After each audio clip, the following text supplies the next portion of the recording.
Pues yo creo que podemos empezar porque ya estamos dentro del horario. Pues muy buenas tardes a todos. Estamos aquí en este acto extraordinario de la Cátedra de Misionología de San Dámaso y, como sabéis, tiene tres actividades extraordinarias. Una antes de Navidad, que es una mesa redonda. Este seminario que tenemos siempre el segundo trimestre y una jornada académica que tendremos el tercer trimestre. Todo este año, todo este curso 2025-26, lo estamos dedicando, me lo acerco, vale, ahora, a lo mejor ahora ya se oye. Sí, el...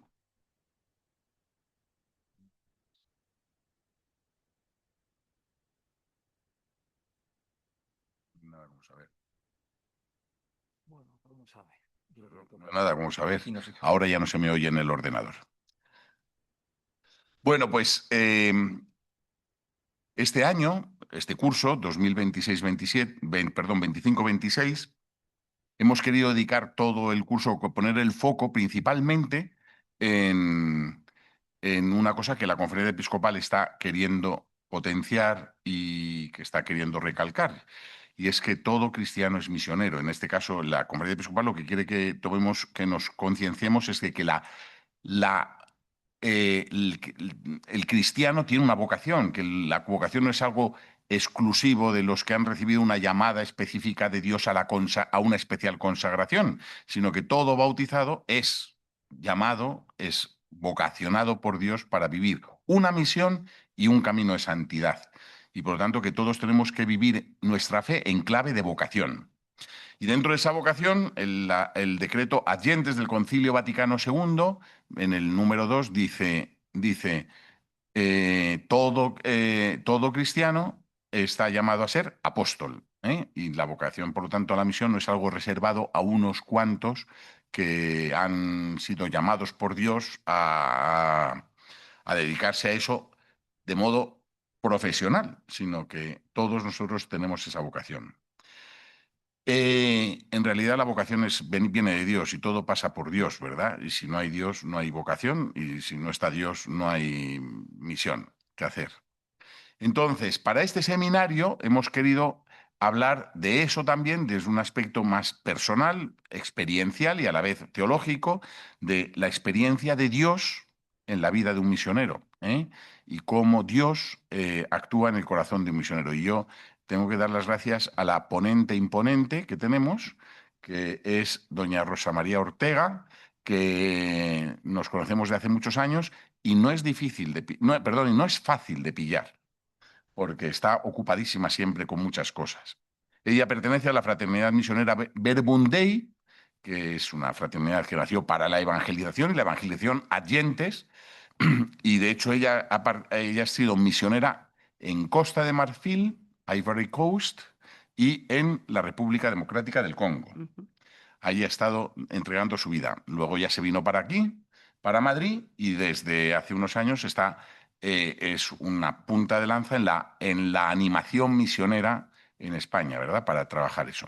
Y es médico, no sé si os he dicho que es médico, ya tiene su profesión de en lo que ella trabaja, y eso. Entonces, primero, doy las gracias a Rosa por haber aceptado venir aquí con nosotros y gracias por lo que nos va a decir, que seguro que nos va a entusiasmar a todos y lo agradecemos un montón. Y ya le dejo a ella que hable porque ustedes no han venido aquí para escucharme a mí.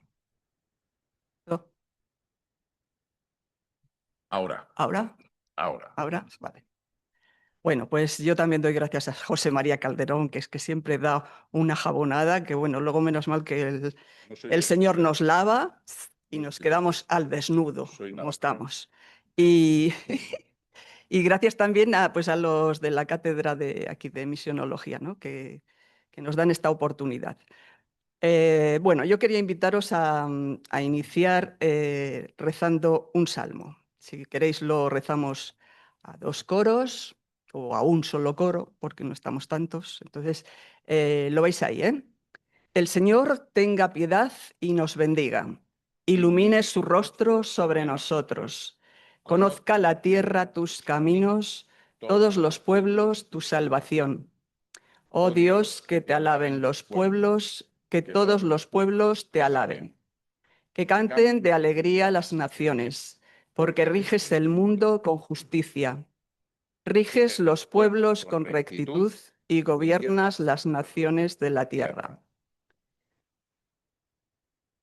Oh Dios, que te alaben los pueblos, que todos los pueblos te alaben. La tierra ha dado su fruto, nos bendice el Señor nuestro Dios. Que Dios nos bendiga, que le teman hasta los confines del orbe. Gloria al Padre, y al Hijo, y al Espíritu Santo, como era en el principio, ahora y siempre, por los siglos de los siglos. Amén. Bueno, pues te pedimos, Señor, que en este rato puedas pasar por nuestra vida y que eso que rezamos en el Salmo sea el motivo de toda nuestra orientación de vida, de nuestra misión.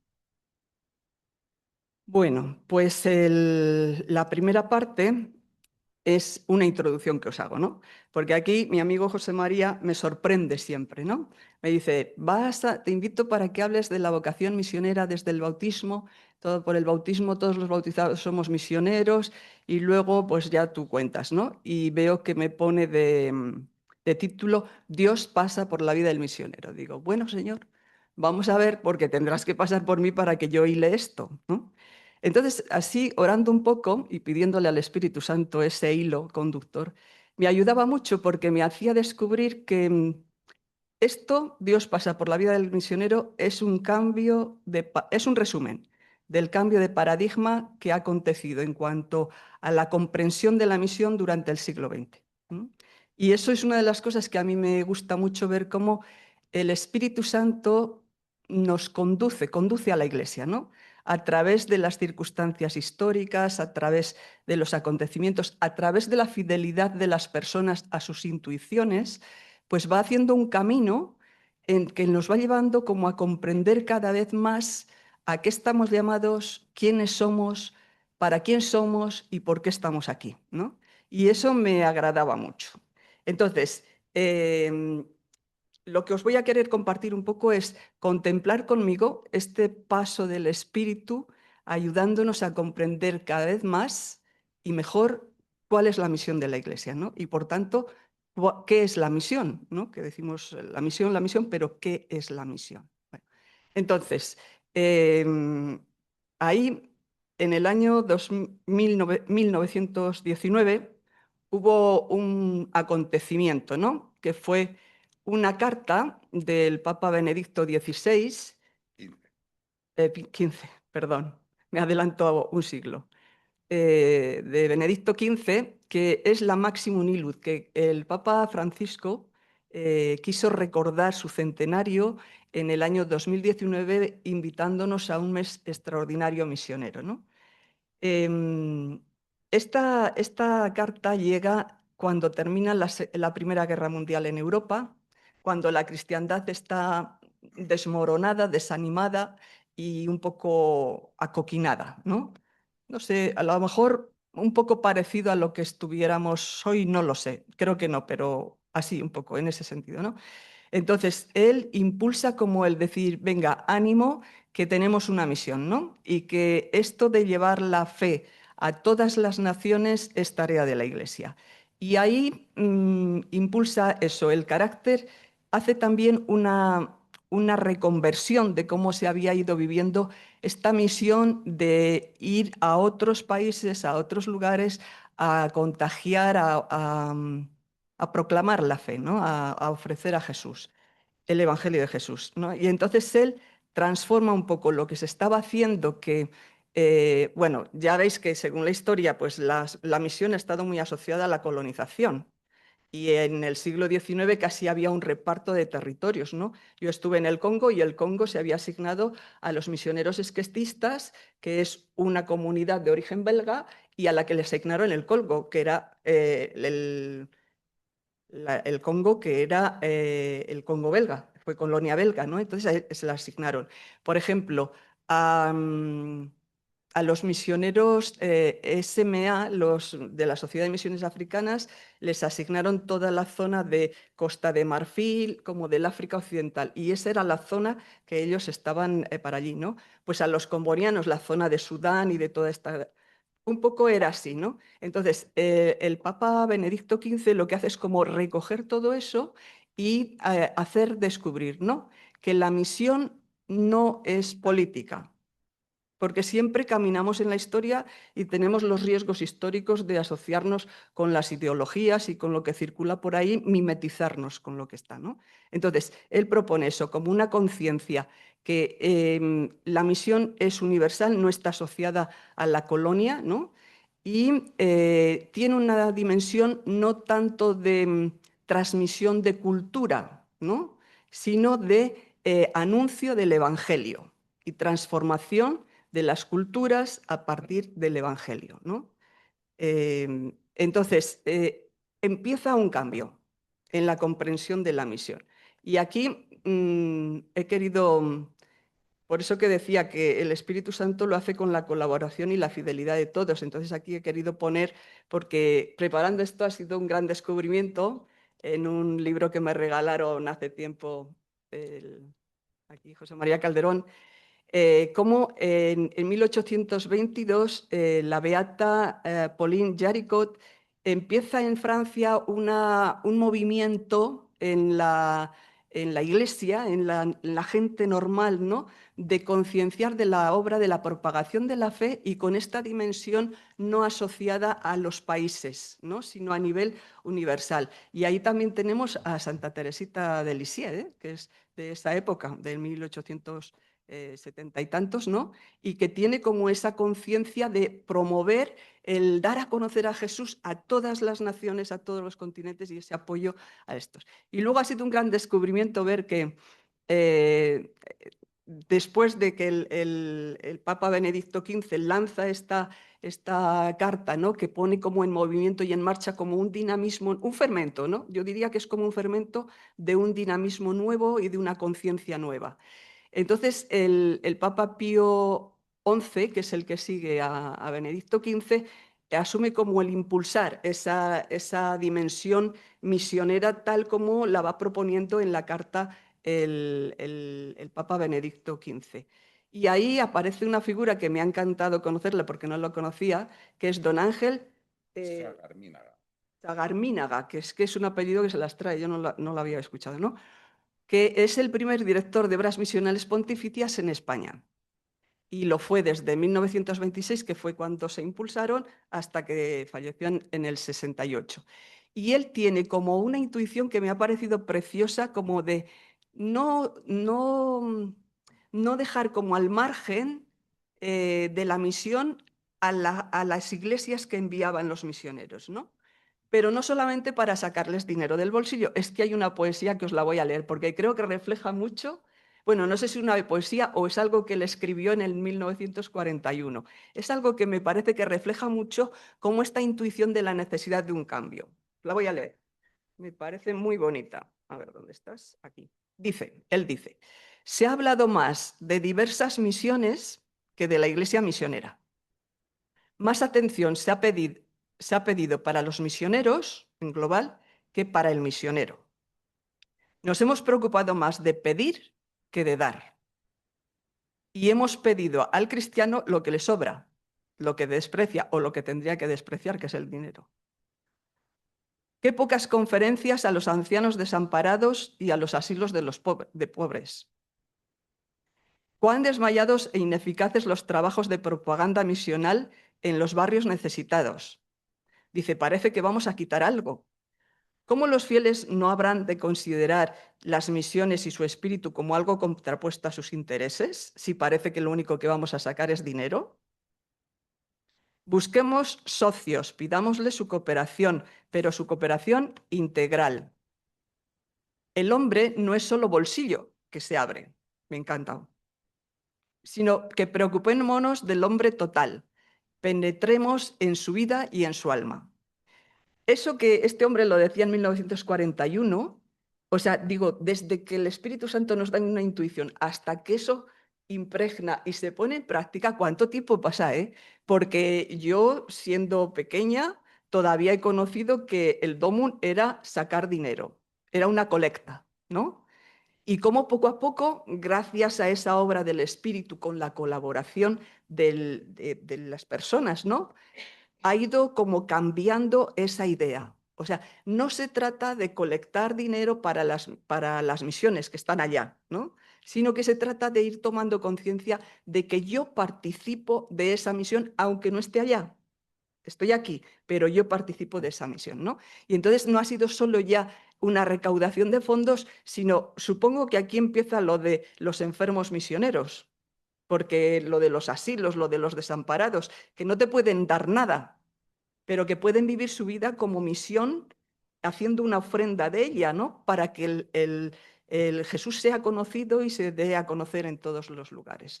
Bueno, esto me encantaba ver cómo el Espíritu Santo va trabajando, va trabajando, va trabajando, hasta que de pronto algo florece. Pero hay una mina de años y de gente y de impulso y de siembra y de tal. Por eso no nos tenemos que desanimar, ¿eh? Entonces, esto va preparando lo que luego será el Concilio Vaticano II y el documento Ad Gentes, que será ya el primer documento dedicado exclusivamente a la misión y que es como el fundamento de la teología de la misión, ¿no? Ahí arranca toda la profundización que ha habido posteriormente. Antes del Vaticano II, los documentos se centraban más en la actividad pastoral o la expansión geográfica de la Iglesia, ¿no? Como territorio. Por eso se hablaba de los territorios de misión, o sea, donde la Iglesia no está implantada y vamos a implantar, ¿no? Más que de una fundamentación teológica de la misión en sí misma, de saber por qué vamos y para qué, ¿no? Y también se pasa de hablar mucho, que yo esto sí que me acuerdo, cuando yo iba a la escuela nos daban una cartillita que era una iglesia en la que tú hacías un sacrificio o hacías una limosna o algo de esto, ibas construyendo la iglesia, poniendo, apuntando, rellenándola, y eso era para un bautismo de un niño o de un chinito o de un negrito, era así, ¿no? Parece que no había más color. Entonces se pasa de la conversión de infieles a una iglesia misionera en todas partes y por naturaleza. Y yo creo que eso es un giro pues muy grande y muy interesante en la comprensión de la misión, ¿no?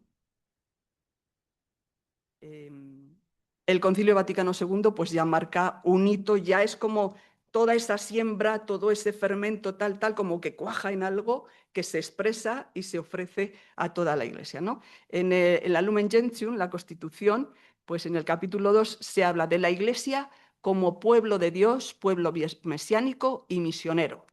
¿Eh? No es ya una institución a expandir o no es una fe a imponer, no, es otra cosa, ¿no? Y luego en el documento Ad Gentes, pues eso, la actividad misionera de la Iglesia es el deber de todo el pueblo de Dios, no solo de unos pocos, no solo de los clérigos, es de todos, ¿no? Pues imaginaros eso en el año 65 y a lo mejor ahora, después de la Evangelium Nunciandi de Pablo VI, después de la Redentoris Missio de San Juan Pablo II y después de la Evangelium Gaudium, a lo mejor ahora estamos como ya tomando conciencia de que todos somos misioneros, todos, ¿no? Y todos somos misioneros de verdad, aunque no nos vayamos a ningún lado. Todos somos misioneros.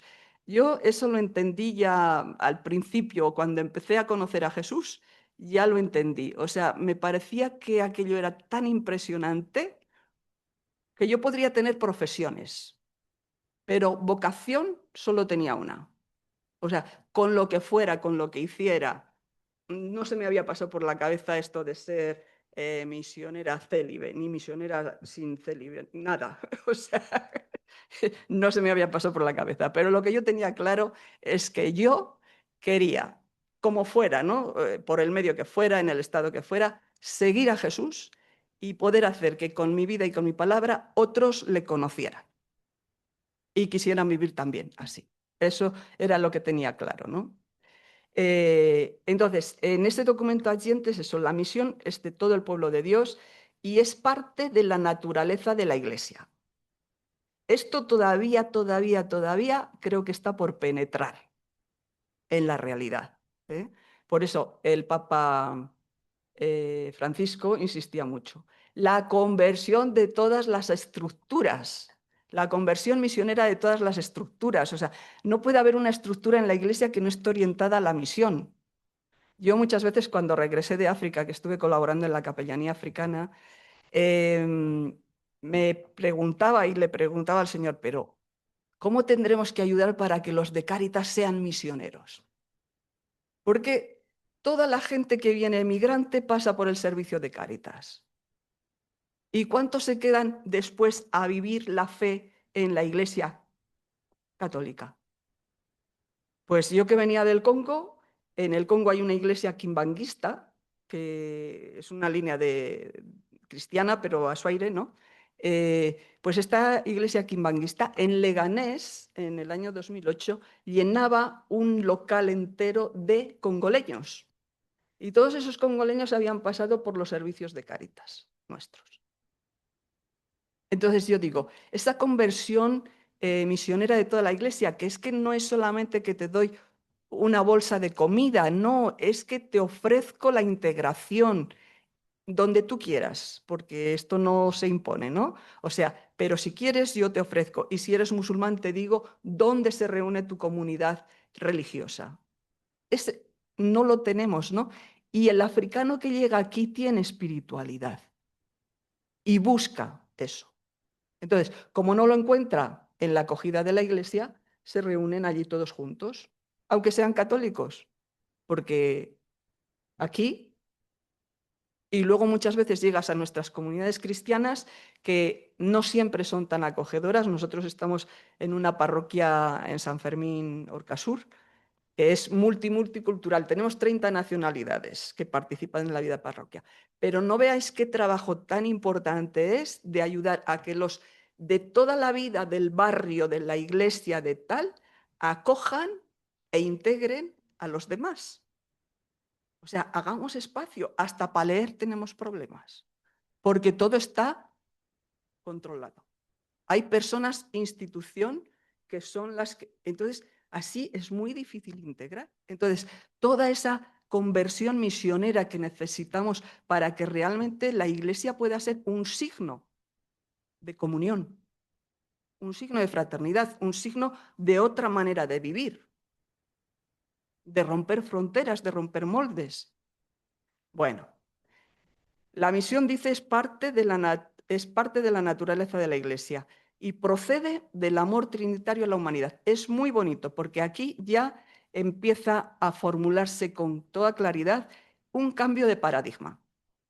De la misión como obra de la Iglesia, que envía a algunos, a la misión como la obra de Dios, que nos involucra a todos, a todos. O sea, la misión no es de la Iglesia. La misión es de Dios. Entonces, lo primero que tenemos que tener conciencia es de que estamos al servicio de la obra de Dios. No es nuestra obra. Eso tiene muchas implicaciones, ¿eh? Por ejemplo, es pasar de una actividad, ¿eh?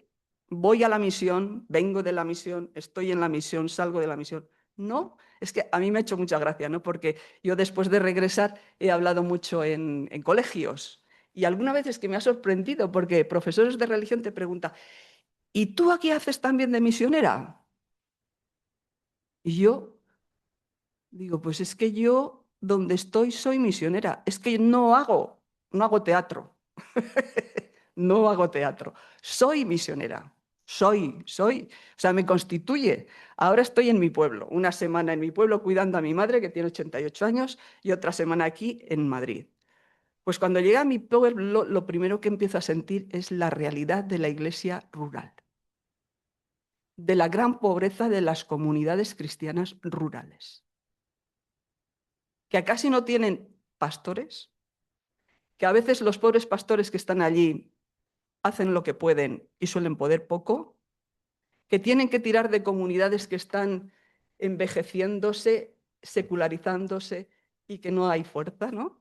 Y yo digo, Señor, y esto me venía lo del pasaje ese de Ezequiel, ¿estos huesos podrán revivir?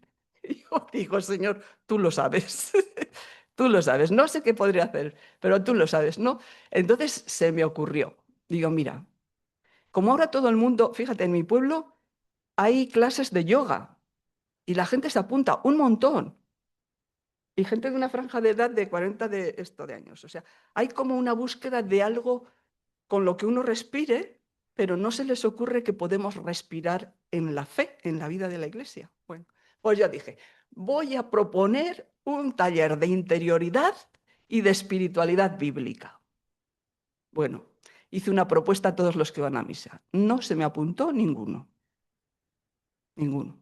Al final, pues hablando así con unos y con otros, los pobres de llave, los excluidos, la gente que no va a la iglesia, con situaciones muy duras, familiares, pues eso de una que le ha abandonado el marido, se ha ido con otra y encima vive en el pueblo. Yo digo, si soy yo, le doy con la sartén en la cabeza y se acabó la historia. O sea, situaciones duras, ¿no? Otra, pues que tiene una realidad familiar catastrófica. Otra que ya tiene sus años, pero es muy entusiasta, tiene 80 años, pero aquí que viene. Y ya llevamos 3 años con 5 personas haciendo un taller de espiritualidad bíblica. Yo en estos días estaba un poco como frustrada. Digo, Señor, ¿esto qué futuro tendrá? ¿No? Y, y me ayudó mucho porque en eso que estaba así, tuvimos el taller de espiritualidad bíblica. Y después ellas me dijeron, jo, vamos a rezar para que tu madre dure muchos años, ¿eh? Y que pueda seguir viniendo, porque es que esto es como un espacio así en el que respiras algo diferente. Y por lo menos nos das como otra manera de ver las cosas. Y yo digo, Señor, pues estoy haciendo lo que puedo. No sé lo que saldrá de aquí, pero soy misionera. Y a mí lo que me toca es sembrar. Y a mí lo que me toca es acompañar y es escuchar y es ayudar a hacer camino a cada uno desde donde está. Pues yo hago lo que puedo y Dios les dará la luz y ellos harán lo que puedan también, ¿no? Pero soy misionero. Por eso también, para mí no ha sido, o sea, sí que en la entrevista que me hacían aquí para lo del San Damaso, me preguntaban, ¿cuáles son los 2 momentos así más dolorosos de tu vida, pero que has sentido también más fecundos, ¿no? Y yo les decía, pues yo creo que sí que ha habido 2 momentos dolorosos de mi vida, ¿no? El primero, cuando el Señor me cambió los planes y yo pensaba terminar la carrera de medicina y después ya, pues valorarlo de misión ya en la fraternidad que yo ya conocía, ¿no? Pero de pronto, como que te cambian los planes y en tercero de medicina eh, parece que tienes que dejarlo porque hay que otras cosas, ¿no? En eso me influyó mucho una experiencia que tuve cuando empezábamos a hacer prácticas. O sea, yo la carrera de medicina la decidí como algo de Dios. Algo de Dios. Empezaba a conocer algo que la fe podía servir no solo para cuando te mueres, sino también para cuando vives. Eso me pareció muy interesante, ¿eh? Porque yo para cuando te mueres ya lo veía. Ya en mi época a la misa iban las 4 personas muy mayores. Ya digo, pues claro, es que estás ya, pues mira, sellarle el visado y ya, para la vida eterna, ¿no? Digo, pero yo todavía tengo algo que hacer. O sea, mientras vivo, no, cuando me muera ya me habré muerto, pero mientras vivo, ¿qué? ¿No? Y entonces ahí Dios me puso un profesor de religión que era cura y era un cura joven y este hombre me dio mucha luz sin palabras. Nunca hablé con él en el primer año de segundo de BUP que me dio clases. Pero yo le veía un hombre alegre, feliz y nos hablaba de Dios de una manera que parecía que estaba tomando vinos con Jesús ahí a la vuelta a la esquina. Yo decía, ¿será que esto de Dios no es solo para cuando te mueres, sino también para cuando te vives? Porque además teníamos clase de religión los lunes por la mañana. Para mí el lunes era el día más desgraciado de la semana, porque se acababa la fiesta, tenía que volver a Burgos y ya contaba lunes, martes, miércoles, viernes, pues, para el pueblo otra vez. Y empezaba la fiesta, ¿no? Y luego así, ¿no? Entonces yo decía, este hombre, un lunes por la mañana, venir alegre, a dar clases de religión? Cuando este hombre durante el fin de semana no ha estado con novias, ni con novios, ni con nada, ha estado celebrando misas. Un coche de mala muerte, un 1200 que lo llevaban los fontaneros. Digo, con esto tú no enganchas a nadie, chico. O sea, sí, nosotros calibrábamos el posible aspirante por el coche que llevaba. Digo, pero esto es una miseria. Sí. Y luego digo, pues es que esto cómo puede ser. Y dar clases de religión, que si todavía fuera de matemáticas, pero de religión que nosotros hacíamos el caso cero. O sea, en las filas de atrás jugando a los barcos. Yo digo, este hombre tiene eso de la fe, que le da una alegría que no la veo yo a mi alrededor. No la veo, no la veo. Eso fue lo que me motivó a no dejar la iglesia, porque ya todos mis amigos ya no iban a misa, ya para qué, ¿no? Y seguir buscando. Y yo veo que cuando uno se abre a esa luz de Dios, Él no deja que se apague, porque tormentas hay muchas, o sea, muchas tormentas. Eso me pasaba a mí en BUP, ¿no? Y todos mis compañeros decían, ¡buah! Cuando llegues a la universidad se te va a pasar, ya verás, ya verás, ya verás, ya verás, con Marx y con todos estos. Bueno, pero no se me pasó. No, que va, al contrario. Entonces, yo elegí la medicina porque dije, bueno, parece que entiendo que lo que más le gusta a Dios y lo que más le preocupa son las personas.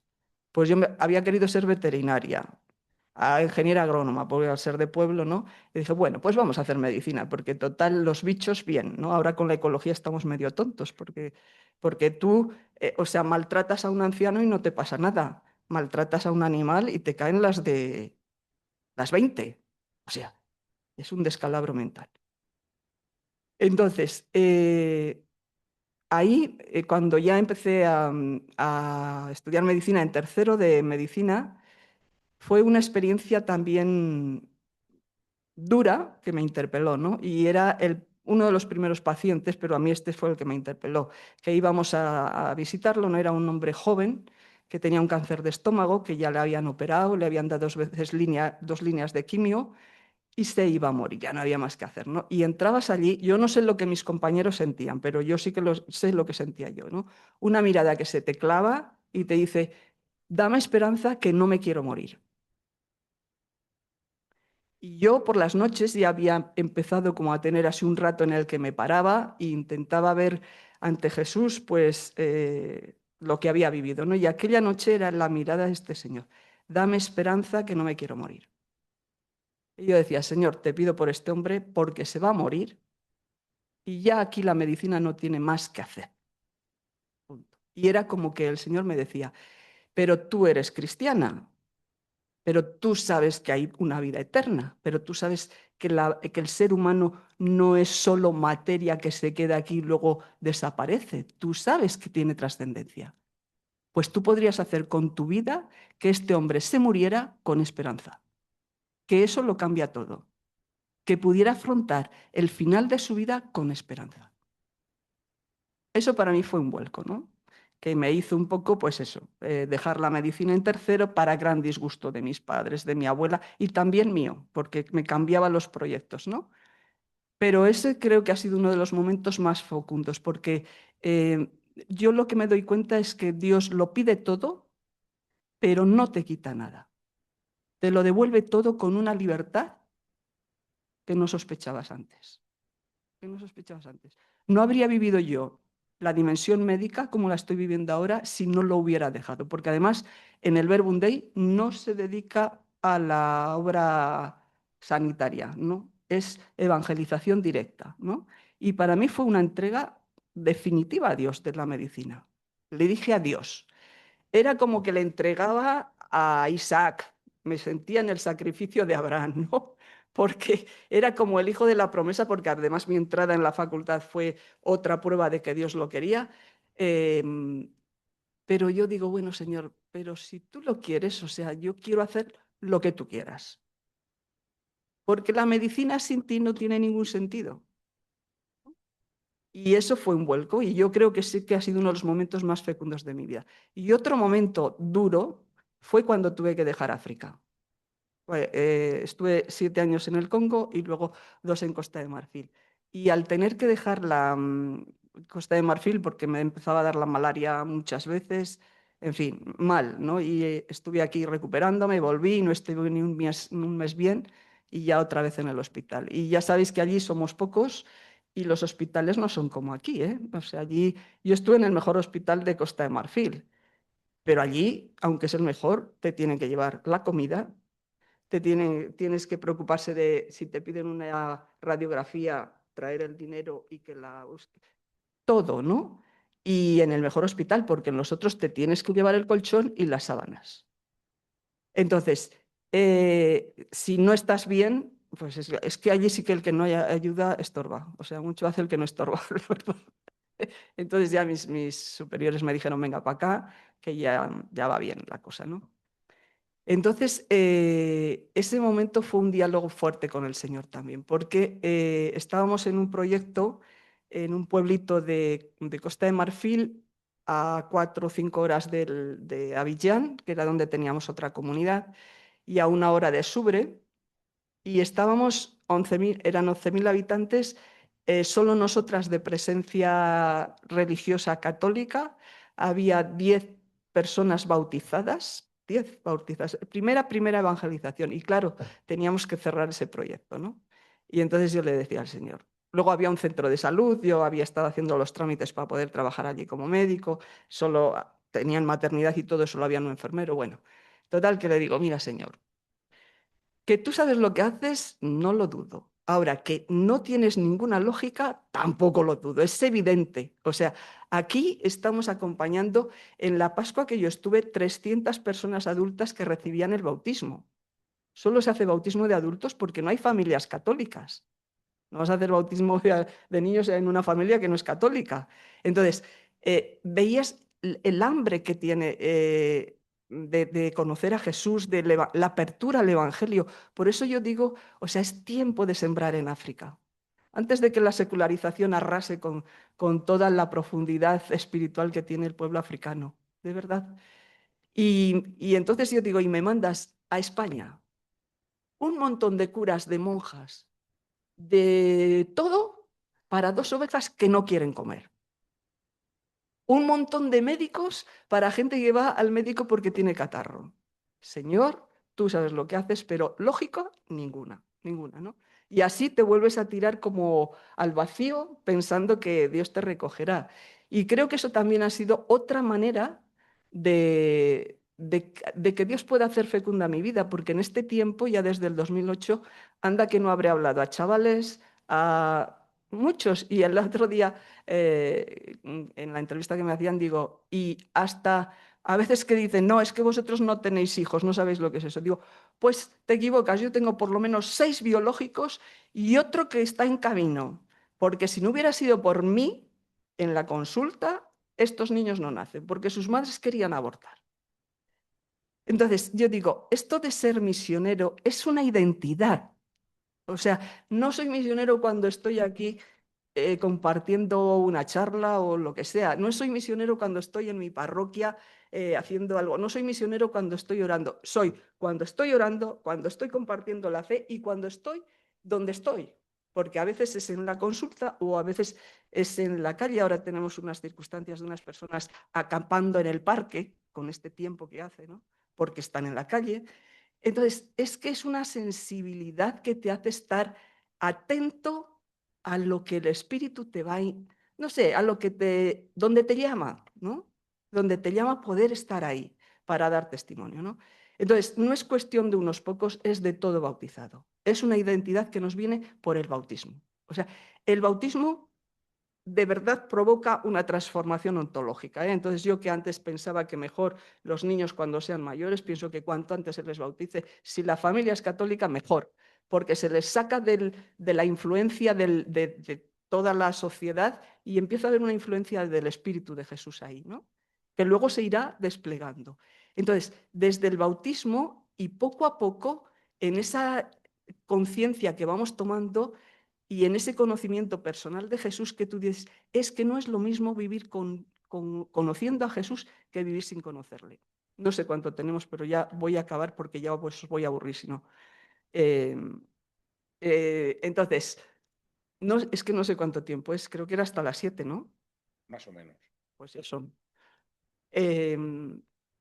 Entonces, ha habido después del Concilio Vaticano II, como en la gente se hablaba de las semillas del verbo que hay que ir y reconocer, o sea, nosotros no vamos a llevar nada, Dios ha llegado antes que nosotros a las culturas, a las personas, ya está, cuando tú llegas ya está, y yo eso me di cuenta cuando llegué al Congo, o sea, yo digo, pero si esta gente tiene más fe que yo, o sea, tú ves que se levantan por la mañana en situaciones catastróficas, que si esas situaciones nos tocaran a nosotros, suicidio colectivo, os lo digo, porque no aguantamos nada. Y ahí ves que la gente lucha por la vida, pelea por la vida con alegría, cuando no tienen dónde caerse muertos. Que a mí algunas veces me daba un poco de rabia porque yo les dije, pero ¿tú de qué vives? Yo, hermana, por la gracia de Dios. Digo, eso no se come, explícamelo. Explícamelo, ¿no? Y te das cuenta cuando te lo explica que efectivamente es por la gracia de Dios, porque no sabe dónde va a ir a trabajar, porque no saben si ese día van a comer o no, porque van a comer a las 3, a las 5 de la tarde, cuando los padres vuelvan, cuando las madres vuelvan del mercado, y con lo que haya se prepara. Y al día siguiente lo mismo. Por eso cuando yo llegué aquí en el 2008, la crisis, digo, ¿pero qué crisis? Nosotros no sabemos qué es crisis. O sea, crisis es cuando no sabes qué vas a comer mañana. Eso es crisis. Pero lo otro, ¿no? Entonces, ves que esa conciencia de que la tiene todo africano, aunque no sea católico ni pertenezca a una confesión religiosa, esa conciencia de que la vida es un regalo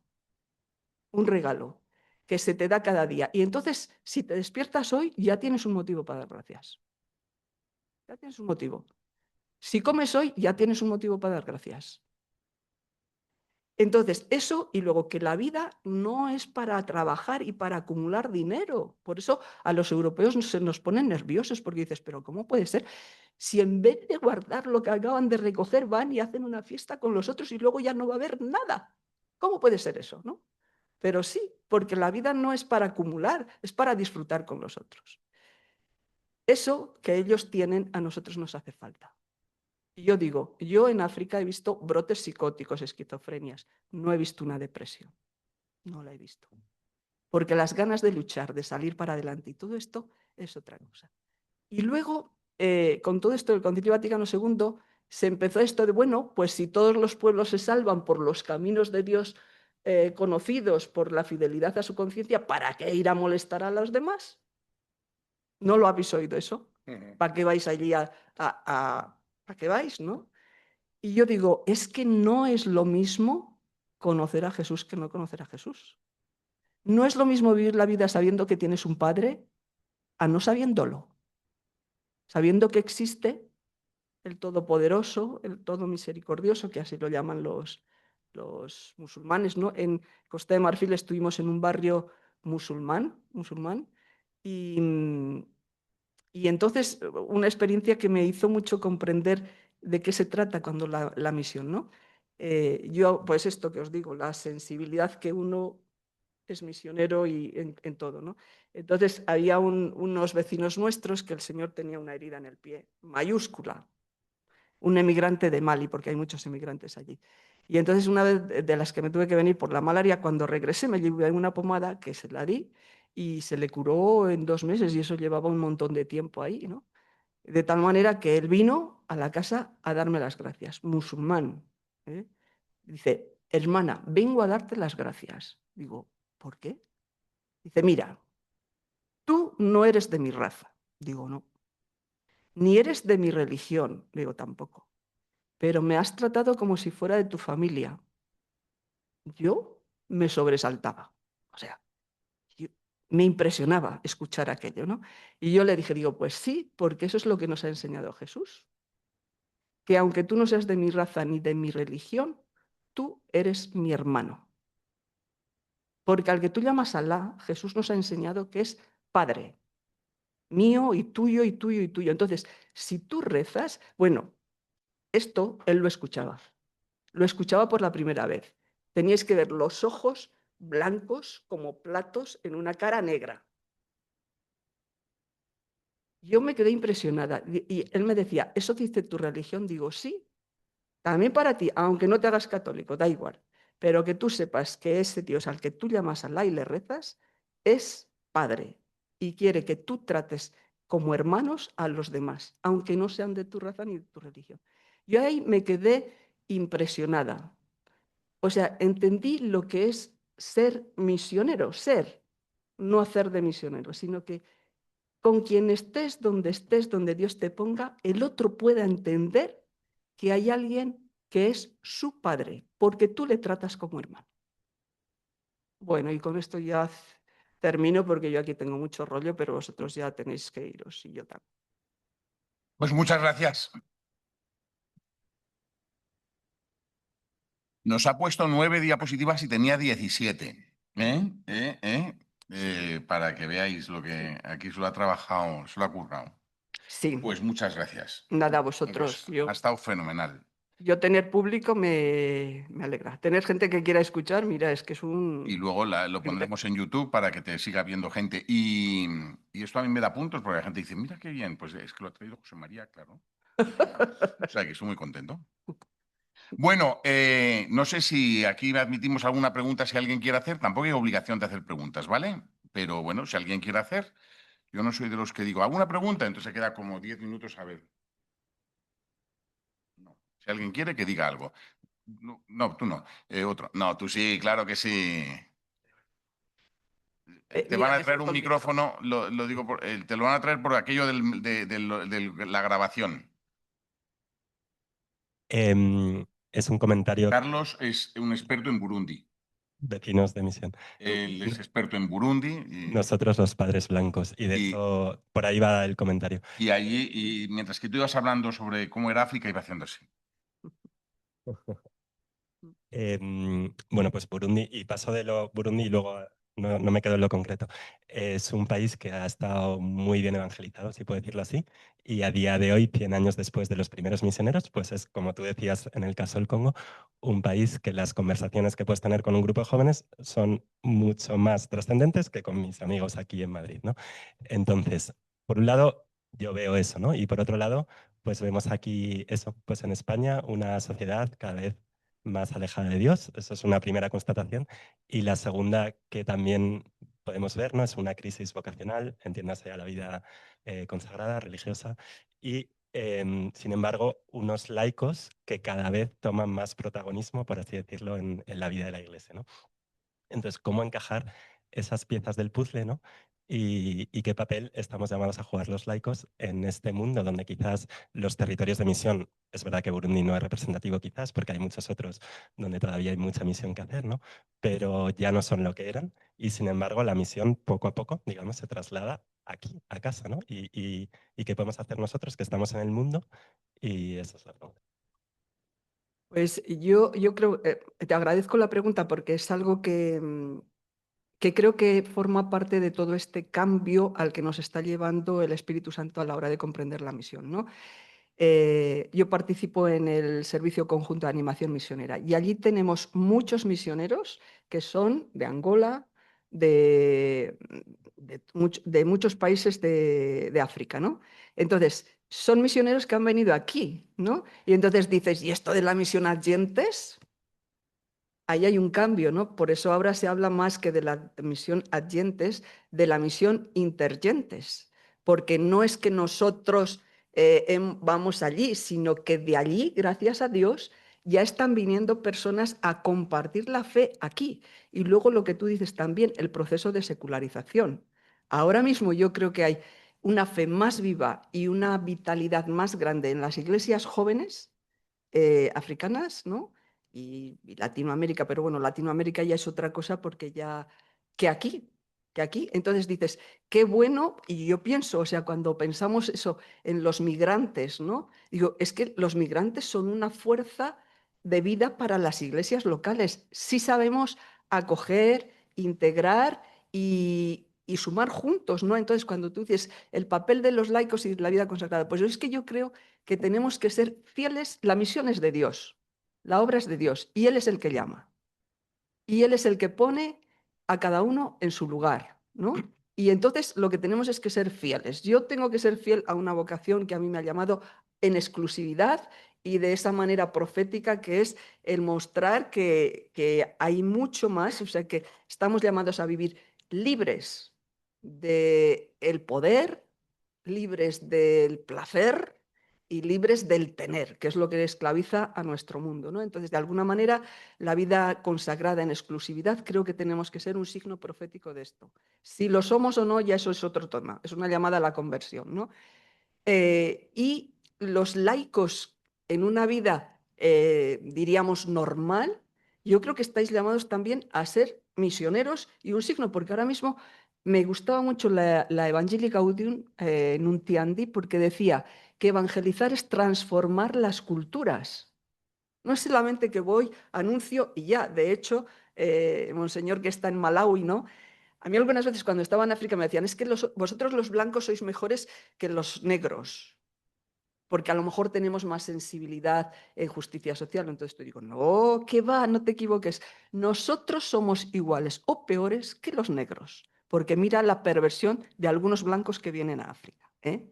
Lo que pasa es que Europa lleva 21 siglos de evangelización, de confrontación con el Evangelio. Y el Evangelio ha empapado, ha impregnado la cultura europea, la ha purificado. Ahora ya no nos estamos confrontando con el Evangelio y ya hemos empezado en caída, en picado, ¿no? Y veremos a ver dónde llegamos. Porque una de las preguntas que me hacían el otro día es, decir, ¿y qué te parece a ti?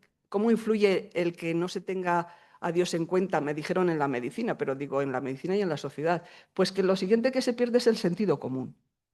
¿Sí? Entonces, los africanos tienen sentido común. En el grupo que yo acompaño en la Madre del Buen Pastor, tengo a un chico que se bautizó hace 2 años, que es de Camerún y tiene sentido común. Vaya que sí tiene sentido común. O sea, nos sorprende el sentido común que tiene frente a las cosas que nosotros ahí medio no sé qué, no sé qué. Esto es evidente. O sea, es que esto es evidente, ¿no? Entonces, o sea, es eso también me ayudaba mucho. O sea, no somos que vamos a evangelizar o que vamos a dar lecciones a nadie, ¿no? Vamos a compartir, ¿no?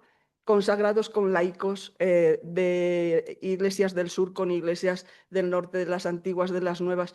Vamos a compartir porque la obra es de Dios y la obra es la redención del género humano, la reconciliación. No es que si soy de este clan o de este otro, de esta religión. No, es que es una transformación del ser humano. Es que el Espíritu de Jesús lo que viene es a renovar al ser humano. Y lo necesitamos, ¿eh? Lo necesitamos en Europa, en África y en cualquier lugar. Porque por esa no renovación tenemos lo que tenemos. El otro día un joven preguntaba, bueno, un joven le preguntaba a otro joven, ¿eh? Pregunta, ¿tú qué pedirías a un sacerdote? Y le dice, yo, que viva su vocación con alegría. Pues yo que pido a un cristiano que vivamos nuestra fe con alegría, ¿eh? Y que lo ha dicho ella, ¿verdad? Como viven con alegría las dificultades, los problemas en los países. Un cristiano tiene que vivir con alegría cada momento. Y si yo soy de los que digo que en Europa, en España no hace falta misioneros, lo que hace falta es que los cristianos nos tomemos en serio nuestra vocación. Si los cristianos que vamos a misa los domingos, solamente los que vamos a los domingos, que somos muy pocos, comparado con los que no van, nos tomáramos en serio nuestra vida, nuestra vocación cristiana y fuéramos conscientes de que que tenemos que poner ese grano de arena que el Señor espera de nosotros, España sería distinta. O sea que a trabajar. Bueno, yo creo que ha estado muy bien, ¿no? Otro aplauso, venga, Sí. Le damos las gracias y ha venido ya Juan Carlos, que es el totum revolutum de esta casa, aquí de todo el tema de misiología. Muchas gracias. Y nos despedimos para la siguiente vez, que no me acuerdo cuándo será, para el 11 de marzo a las 7 de la tarde, tener...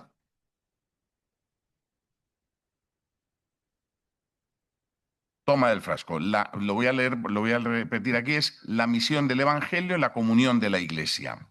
¿Eh? Iglesia particular, Iglesia universal. Pues nada, todos estáis ahí invitados. Que os vaya todo muy bien, muchas gracias y hasta la próxima. Que vaya todo bonito. Gracias.